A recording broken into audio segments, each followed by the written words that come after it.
Ah salut, c'est elle qui filme la télé. Donc aujourd'hui on est jeudi 20... putain, je sais jamais quand est-ce qu'on est. 27 juillet 2021.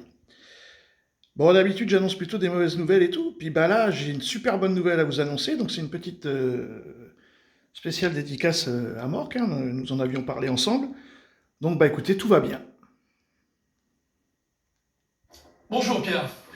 À la Bourse de Paris, on est en pleine saison des résultats et ce qui ressort, c'est que du côté des entreprises cotées, eh bien la crise, c'est carrément fini. Oui, alors, il faut toujours apporter des nuances sur les entreprises, mais même dans les secteurs dont on pensait que la sortie de crise serait longue, on constate que le redressement est déjà au rendez-vous. On peut prendre l'exemple d'Airbus. Chiffre d'affaires en hausse de 30% par rapport au premier semestre 2020. L'an passé, sur les 6 premiers mois de l'année, le géant européen de l'aéronautique avait affiché une perte, quasiment 1 milliard d'euros. Et bien là, retour clair et net dans le vert, avec plus de 2 milliards d'euros de profit, et surtout un horizon qui se dégage clairement, puisque les livraisons d'avions repartent à la hausse. Airbus prévoit d'en livrer 600 cette année. Alors on est encore loin des niveaux de 2017, 2018 et 2019, mais c'est clairement rassurant. Est-ce que c'est mieux que Boeing? Oui, même si Boeing redresse aussi la tête avec un chiffre d'affaires en hausse de 12%, et surtout des résultats qui ne sont plus dans le rouge.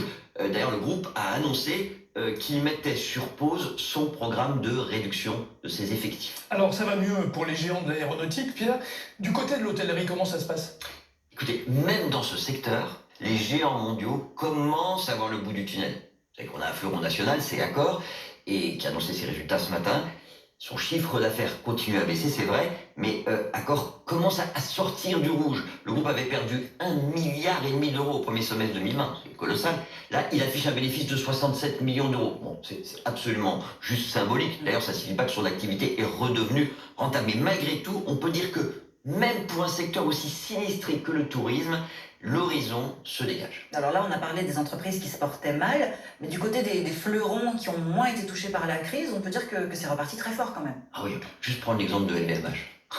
Hausse du chiffre d'affaires sur les 6 premiers mois de 2021, plus 11% par rapport à 2019, c'est-à-dire l'année record. Donc c'est un nouveau record chiffre d'affaires, et record également pour les profits qui, eux, s'envolent littéralement.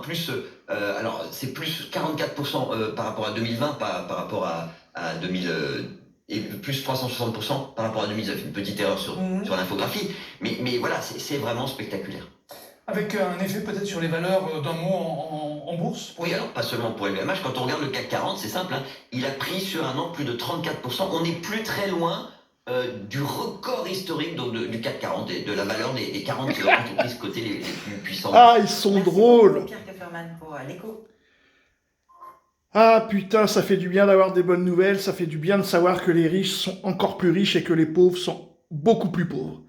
Sur ce, à bon entendeur, mes amis, salut.